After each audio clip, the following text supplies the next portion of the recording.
Ladies and gentlemen, welcome to the world famous Jonesy and Brown show, where we talk Philly sports. I am your boy, John Brown.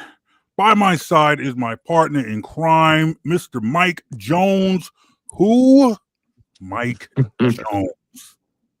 Oh, what's What is, going on? what is happening, brother?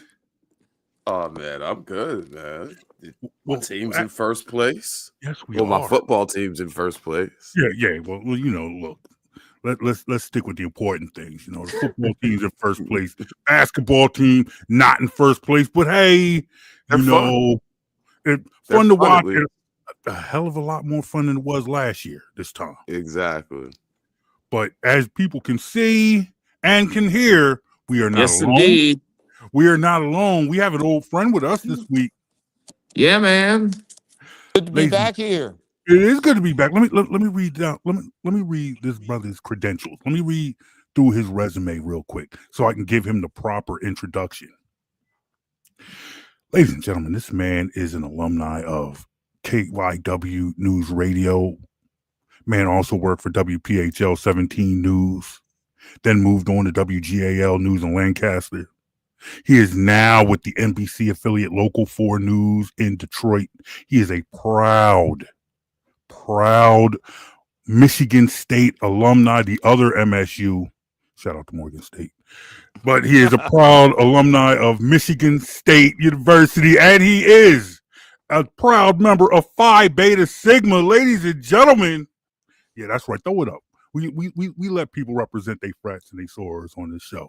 Ladies and gentlemen, Mr. J. Scott Smith is here. What's happening, everybody? It's good. It's good to be seen in the city I call 1A, home 1A for me in Philadelphia, man. Yes. I miss y'all. I miss y'all boys out there, but it's good to be back here at the crib, man.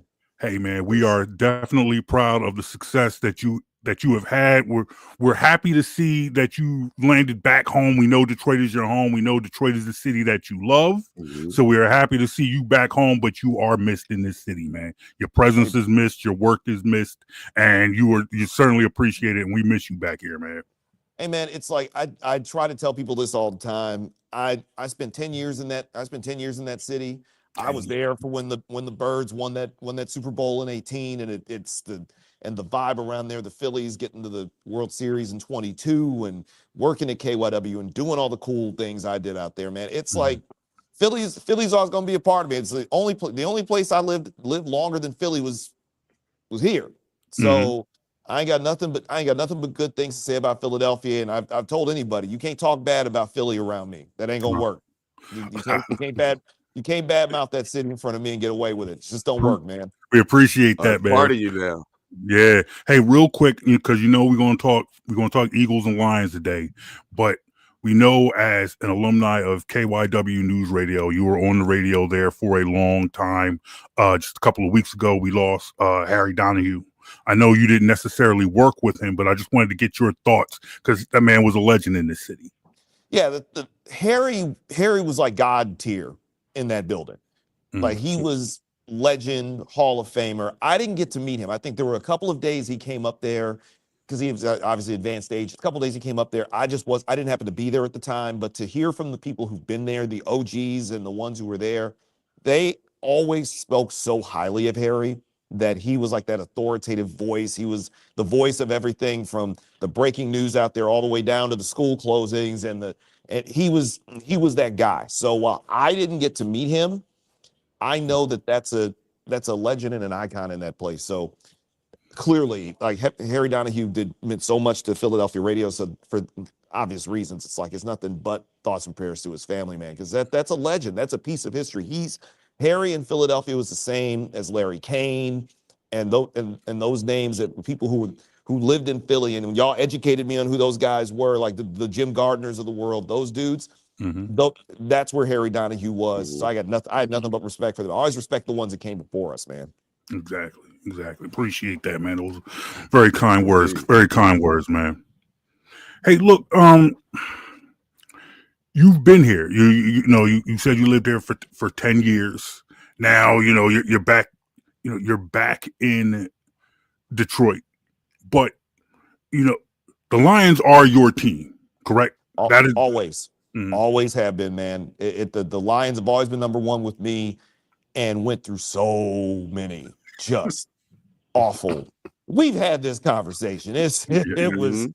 when Mhm. I was out there, it wasn't until 3 years ago when it was just like everybody. I still remember being in the office at KYW and how sorry they felt for me watching every week where we would come in there and I already knew they knew how it was going to end.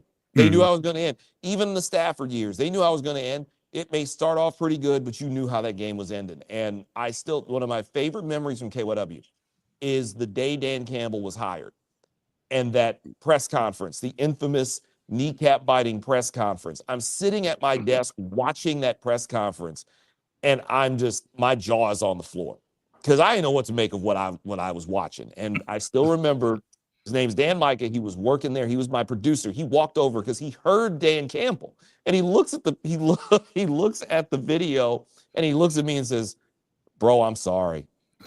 I'm so sorry." Because I was just in shock. And it's In wild shock in how a good way, or were you like we didn't like? know what to make of him because Mhm. we thought that this man was crazy and he had not been a head coach before. He'd been a tight end coach in Miami and he'd been like a tight end coach with the Saints, but we didn't know anything about this guy. And then they go winless in their first 11 games with him, and they finally get the last second win against the Vikings, and they go 3-13 at that first year. It's like, oh, come on, man. Then they go 1-6 the next year. And it's like he was basically everybody had one foot in the grave after 1-6. They lose this game to Miami.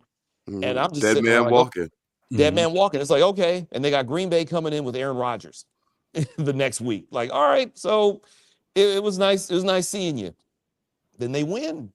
I was like, all right, so they 2-6, fine, cool.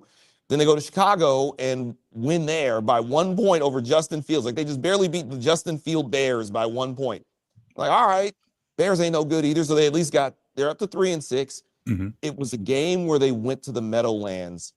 And this was Dayball's first year when the Giants were like 7-3 and they had just been running through everybody and they Mhm. looked really good. And the Lions went into the Meadowlands and beat the brakes off the Giants. And that's where I sat up and I sat up in front of the TV like, Oh, but this is different. wait a minute here. And Mhm. I just never thought I would live to see this the last 2.5 years. And we're going to get to the Eagles because the funny thing is, at the end of that season, they ran all the way through. They just missed the playoffs on a tiebreaker because they'd lost to Seattle early in the year and they lose a tiebreaker. And everybody in that newsroom, because they knocked off the Giants, because they helped out the Eagles at that point, they knocked off the Giants. They took down a bunch of teams along the way. They were all like just stunned how great the Lions were. And I jokingly said, Mhm. I don't think y'all have ever seen me as I'm trying to keep this thing up. I don't think you've Mhm. ever seen me when any of my teams are good because the Pistons were bad, the Tigers were bad, the Red Wings, everybody's bad. Michigan State was good, but everybody else is bad. And I told them, it's like, fellas, I know y'all love me in this room, but a year from now, when my boys come into the link and beat the brakes off your boys in a playoff game, are you still going to love me? Jokingly, the next year the Lions have the home game and Tampa has to, and the Eagles are in Tampa. And now I'm thinking, Oh I boy, almost this gonna called happen. this. Yeah, I about almost to called happen. this because Mhm. I was rooting heavy for the Eagles. I wanted that Lions Eagles game so bad. Mhm. And I was, by this point, I'm working in Lancaster and I call in to the edit desk Mhm. at KYW and they're super happy to hear from me and everything else. And I'm talking to them for a second. I'm like, boys, by the way, I hope you still love me when your boys get their ass kicked next weekend at Ford Field, only for them to lose the game in Tampa. And I'm like, come on, man, what are we doing? And then last year, what was supposed to be the championship game, we have the thing with the Mhm. Commanders because half, like the 13 players on our defense are injured, Yeah, your and defense Jalen was decimated last season. dead. And then we lose Robertson, the nickel corner, like the third play of the game. He broke his arm. And even with that, they were up 7-3 with the ball at the 15. And Ben Johnson decides I want to go 5 wide instead of giving the ball to Jahmyr Gibbs, who they can't tackle. And the whole game flipped on its ear. So I'm looking at Sunday. I've been looking at I was looking at 2 games this whole year. The Mhm. one we just had over the weekend, where they went in there and showed everybody what the January game was supposed to look like with the Commanders, Of course. and this one on Sunday. And I called this as like, it's like when your brother and your best friend got a scrap, and you have to sit there and kind of watch it, because that's what this is with the Lions and Eagles. I got so much respect for what the Eagles have done, them winning that Super Bowl last year, everything. I got nothing but respect for that franchise. And I think that's been the running theme this whole week with the Lions, is that they ain't talking crazy like everybody else does to the Eagles. They go in like full on. They talk to them like grown men, and that's what the Lions are about now. And I'm just now finally getting used to that. Like, the Lions will just approach you like grown men and just say, look, this is what we're doing. And you can either like it or don't like it, but this is what you're going to get. So with the Lions this year, in recent weeks, the head coach took over play calling. Is there a noticeable difference with that, or is it just kind of a feel thing? What's going on with that? So Dan Campbell took over play calling on Sunday, and kind of did it real sneaky too, because he never let on that he was going to pull John Morton. So John Morton was the OC. He'd been like a quarterback coach with the Broncos. He called plays for 1 year with the 2017 Jets, which that's not exactly a glowing resume, but he had worked with the Lions before. He was a part of that group in 22 when they made the first turnaround. He was an offensive assistant. Thinking, all right, he might be able to, he knows the players, he knows the offense. He can kind of make this happen. And it just wasn't working. They were a step off. They were a step slow. And it was noticeable. They lose that game to Green Bay that first week. You can kind of write it off that maybe they were kind of getting used to each other. They lose the game in Kansas City, which was not ideal. And then it's the Minnesota game 2 weeks ago where the Vikings, I'm sorry, but no, you ain't, no. It's the worst Viking team in 15 years. You don't lose at home to that. And the way that they lost, they were a step slow. You've got all these offensive weapons, and it seems like he was being extra conservative, where Jamison Williams is not getting the ball. He's being treated as a decoy. And you've got Amon-Ra St. Brown seems to be out of place. They're not, you're using you're not using David Montgomery and Jahmyr Gibbs. There's all these different things that we're missing. And Dan Campbell had been hearing people complaining and wanting Morton's head and everything else, but he kept saying publicly he had his back. And then he pulls up in DC on Sunday holding the play sheet, on the play card, yeah, wearing the glasses, doesn't tell anybody that he's calling plays. He just left it up to people to figure it out. And they spent that whole week with him preparing to call plays, and it was noticeable.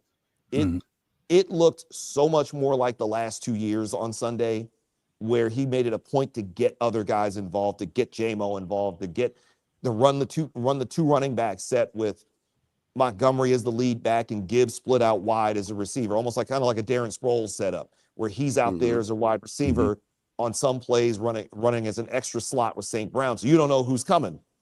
Are they going to go straight to Montgomery? Or are they going to throw a crosser over to St. Brown? Or here comes Gibbs on an end around, he gets it. But he's also quick enough that they'll use him out of the slot. He's like a fourth receiver out there. It looked markedly different. They went from scoring 24 the last 5 weeks, and they scored 44 in Washington. So it's a noticeable difference, because Dan Campbell knows that offense better than anybody other than maybe Ben Johnson, but he knows that offense extremely well. How quickly did you pick up on it? Were you watching the game? You saw how the offense was flowing, and you're like, hey, whoa. Something's up here. Yeah, something's different here. Something's up here. The first time J-Mo got hit with a crossing pattern pass, because they hadn't normally been running those crossers to him. They were always sending him downfield and trying to basically kind of pull one safety away, maybe get an extra cornerback, and then just go short to St. Brown, short to Laporta. When J-Mo starts running crossing routes, and of course, with his speed, if he catches them, you have to tackle him immediately, or he's 15, 20 yards down the field. When I saw that, and when I saw it was first quarter, I looked in that backfield and saw Montgomery, and then I looked down and saw Gibbs in the slot and said, that ain't John Morton. that ain't Morton. What the hell's going on here? And then that's when they go to him putting on the glasses on the sideline, and then it started all kind of coming in, because I was listening to the radio call of the game for obvious reasons, I was listening to the radio call of that game and not exactly the Fox call.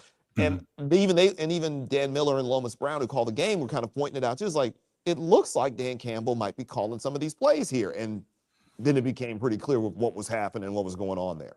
Mm-hmm.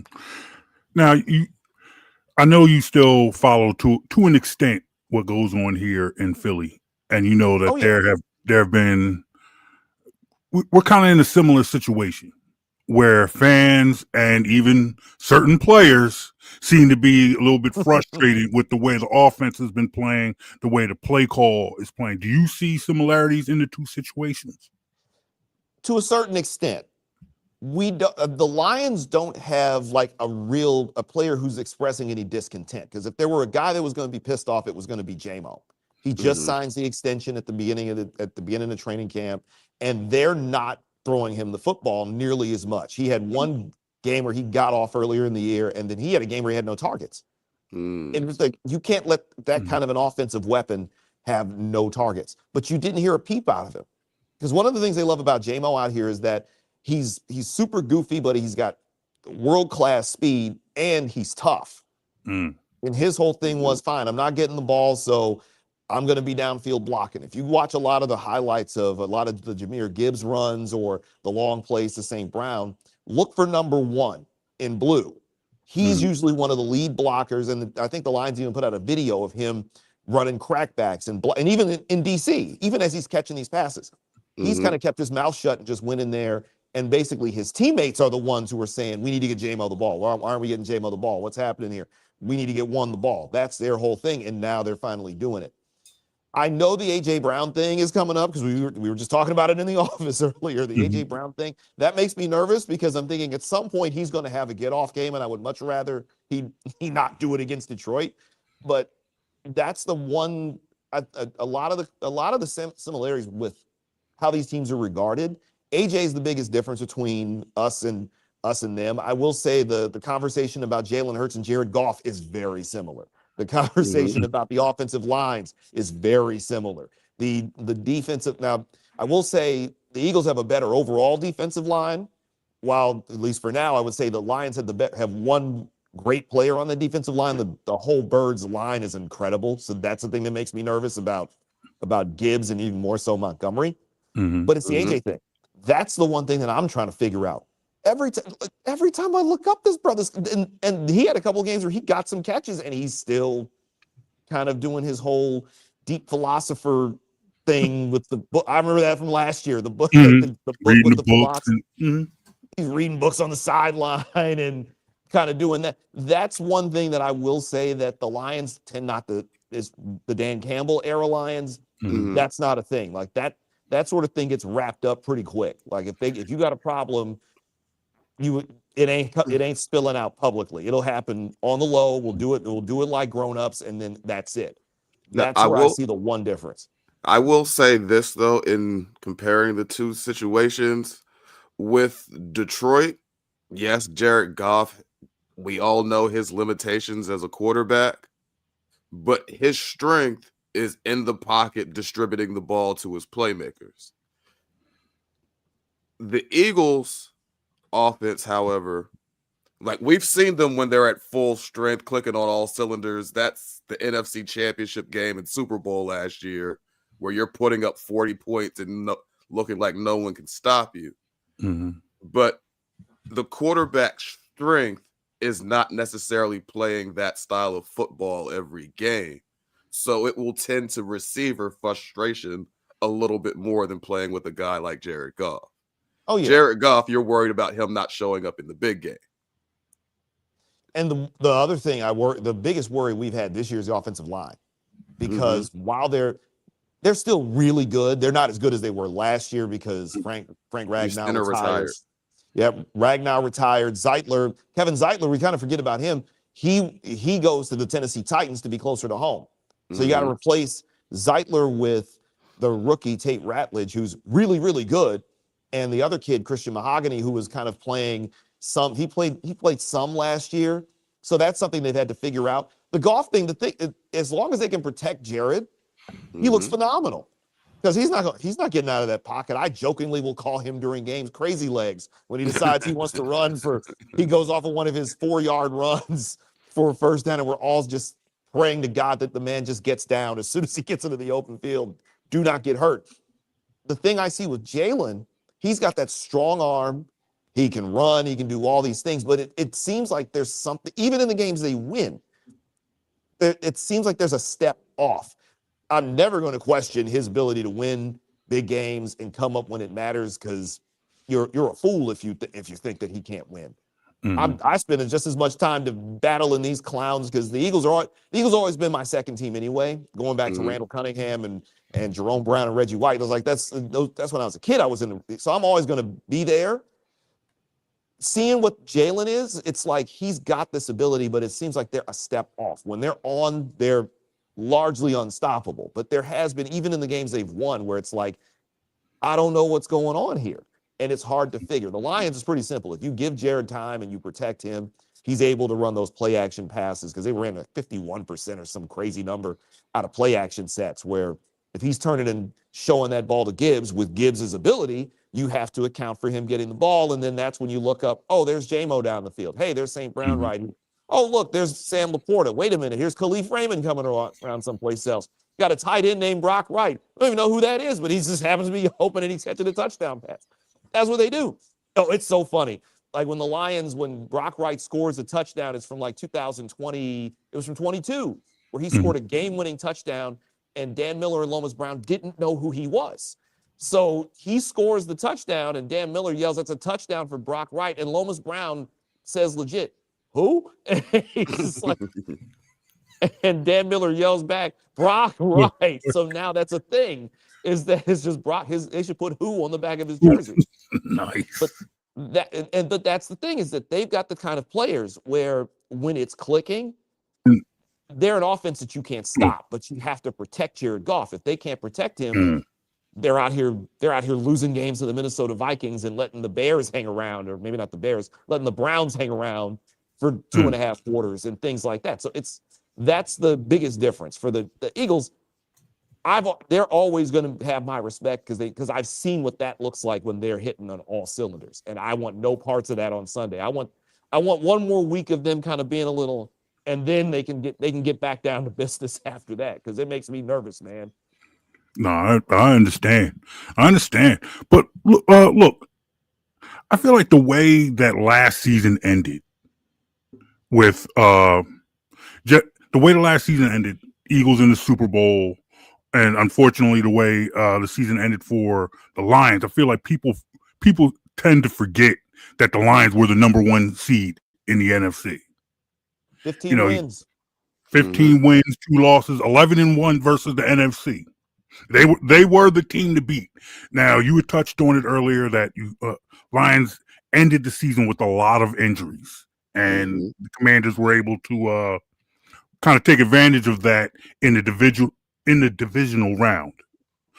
But coming back this season, 6-3 on top of your division. I want to thank the Eagles for that, by the way. Do want to thank the Eagles for that one. And the Dallas Cowboys for somehow being able to tie that team and not beat them. So we greatly appreciate that in Detroit. Well, look, man, that was a Super Bowl for the Dallas Cowboys fans. They're still talking about that tie. Dallas Cowboys fans are walking around with their chests poked out, talking about how is it that y'all only scored 10 points against the Packers when we scored 40. I'm like, how are you bragging about 40 points in a non-win? But you scored 40. You also gave up 40 at the same time. You also gave up 40 and didn't win. but nonetheless, I guess my question to you is, as fans looking at your Lions team this year, do you believe that the Lions are the team to beat? Is your confidence level where it was in the Lions last year? It's high. It's not as high as it was last year, but that's only because I don't think we've seen what they can fully look like. That's the thing that gets me. Like last year, especially before Hutchinson gets hurt, and then they start, and when Hutch got hurt, they didn't miss a beat. That was the crazy thing. As good as he was, They went and got Za'Darius, and they were still very, very good. But then it was like each week, one by one by one, Anzalone goes down and comes back. We lose Rodriguez. We're losing all these different dudes. It was tough. Even with the 15 wins, I honestly thought if the Lions had half their defense against Washington, they win that game going away. The Eagles would have been a problem because I think about it in retrospect, the Eagles were just, they were on it. They were just, they were on. And the thought of them coming into Ford Field for the biggest single game in the history of Detroit, the city of Detroit in football, and having the Eagles come in there and possibly wear the Lions out, I think about it, I was like, yeah, I don't know how I would have handled that one because I was in Philly watching that championship game and I was in Philly watching that Super Bowl. I would have really had to, that was a struggle getting through those. This year, it almost feels like they're going to be better in a month toward the middle to end of December than they were earlier this year. They're probably, they lost 2 games last year. They've lost 3 now. Looking at the rest of their schedule, there's probably 2 losses, maybe 2, maybe 3 max the rest of the year. They might go into the playoffs with a worse record and be a better team. And that's what I'm thinking of. That's what I'm thinking right now. Because outside of the Eagles are the best record, there's not one team that really stands out to me. I know people will bring up the Rams and bring up Seattle and everything else. They're going to cancel each other out. And yes, this is part of me just being that guy in Detroit who never was a fan of Matthew Stafford. I welcome the Lions playing that team again because ever since the Lions were actually worth anything, he can't beat them. And it's like that's the he can't beat them. It's like how he was in Detroit. Whenever there's a good team in front of him, magically he can't win. So it's just like I'm used to that. I'm not afraid of them. If anything, the 2 teams in the NFC that make me the most nervous are the team that the Lions are playing on Sunday night, Philadelphia, and the Seattle Seahawks. Because for whatever reason, Seattle has always had this weird mojo on the Lions. So it's those 2 teams that make me the most nervous. I ain't scared of any team in the NFC North. I ain't scared of any whatever comes out of the NFC South, likely Tampa. You already saw Tampa got packed up and sent home when they came in here the last time. So Tampa don't make me nervous at all. It's the Eagles and the Seahawks. Those 2 teams make me nervous. I think because of my respect for the Eagles being the defending champ, that's who I would say is the team to beat. But again, it wouldn't shock me at all if the Lions ended up with the number 1 seed or Seattle ended up with its number 1 or possibly the Rams ended up number 1. None of that would surprise me. So let's get into Sunday's game. Now, it's been a minute since you've been on this show. But Jonesy and I have created we've made an edict. We have banned predictions from this show. We no longer do predictions on this show because it was a thing last year. It was truly a thing last year, and so what I wanted you to do, real quick, was just give us your expectation for Sunday's game. My expectation for Sunday's game is this is probably going to be violent on Sunday. That's a good word. That's a good word. We like that word here. It's violent. The Lions and the Eagles play a violent form of football. That's the thing about watching them that because they're both insanely tough. Like Jahmyr Gibbs they call him Sonic. He's this finesse. He's a quote unquote finesse back. That kid's tough. David Montgomery's tough. The tight ends are tough. Penei Sewell is a polar bear in a football uniform, basically. I look at it's like Penei Sewell is basically our Lane Johnson. Yep.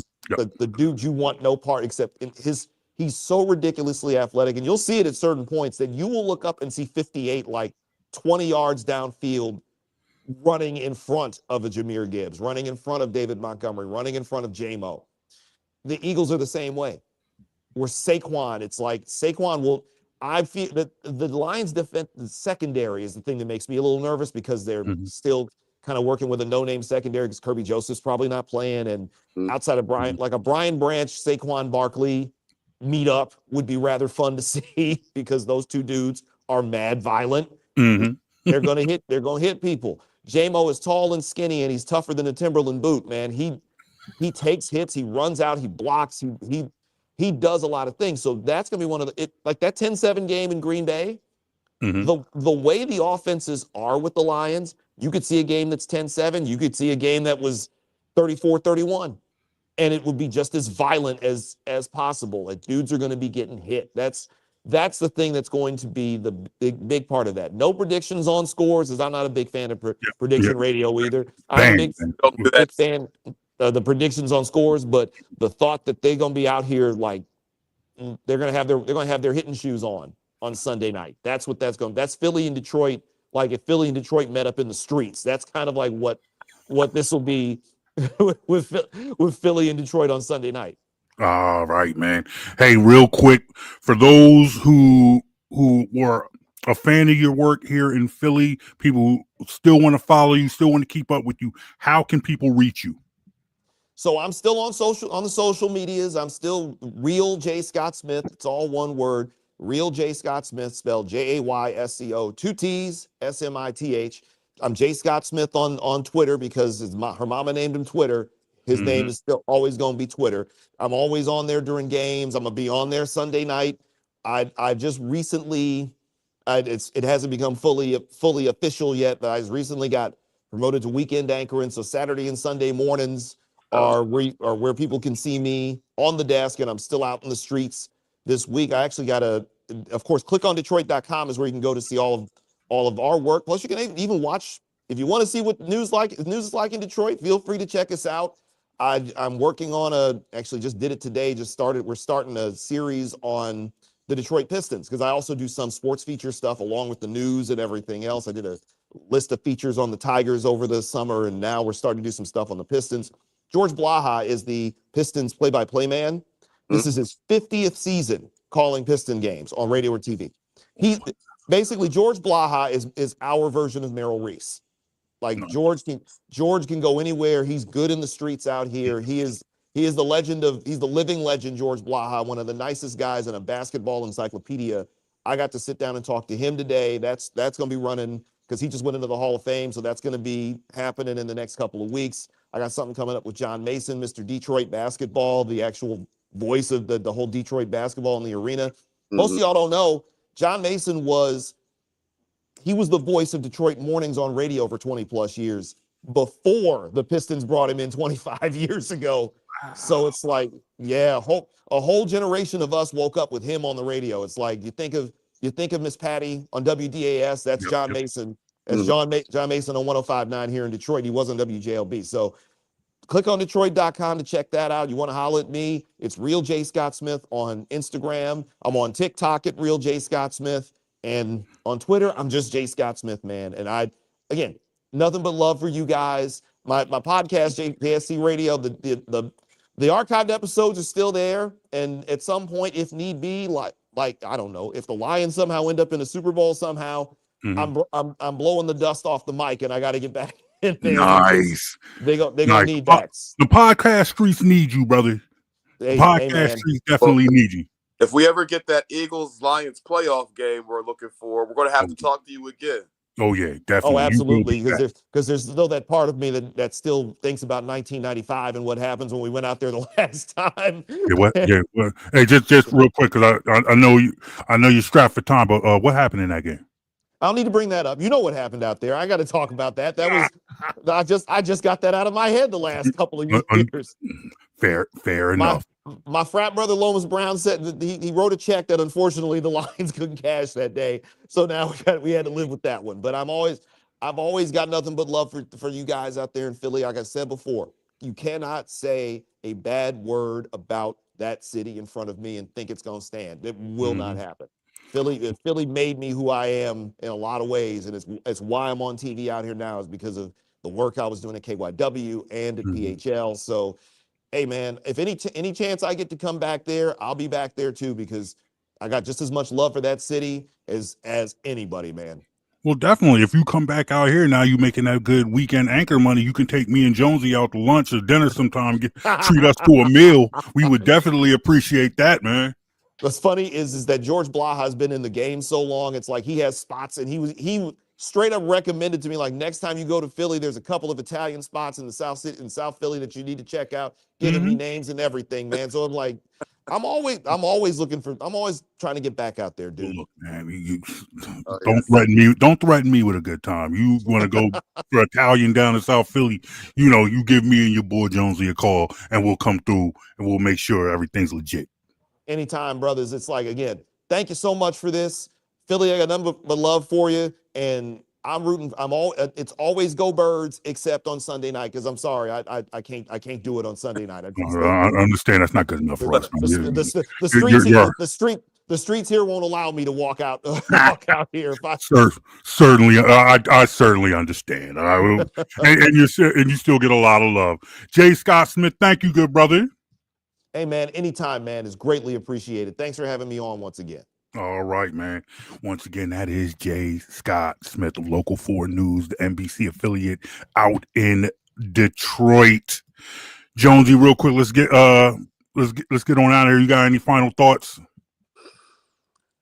I think it's going to be a fun game this weekend. I think he used the proper word when he said violent, because both of these perked up as soon as I saw that. Both of these teams like to play a bully style of football where they run the ball. They want to hit you on the lines. Mm-hmm. So it's going to be a fun game. And next week, when we have a little more time, we're going to really dig into what's going on with this AJ thing, because I have thoughts that required more time than we had tonight. Understood. We'll get into it. We'll talk about it. Ladies and gentlemen, you let us know what you think of today's Jonesy and Brown show. You hit us up on Facebook, Instagram, X at Jonesy and Brown or at BITW Sports. Remember to download this podcast wherever you get your podcast. I got a page full of links. Just go to bitwsports.com. Ladies and gentlemen, this has been the world famous Jonesy and Brown show. My name is John Brown. That's Mike Jones. Who? Mike Jones. We out, y'all. Have a good weekend. Enjoy the sports. Go Birds. Peace, y'all. Peace.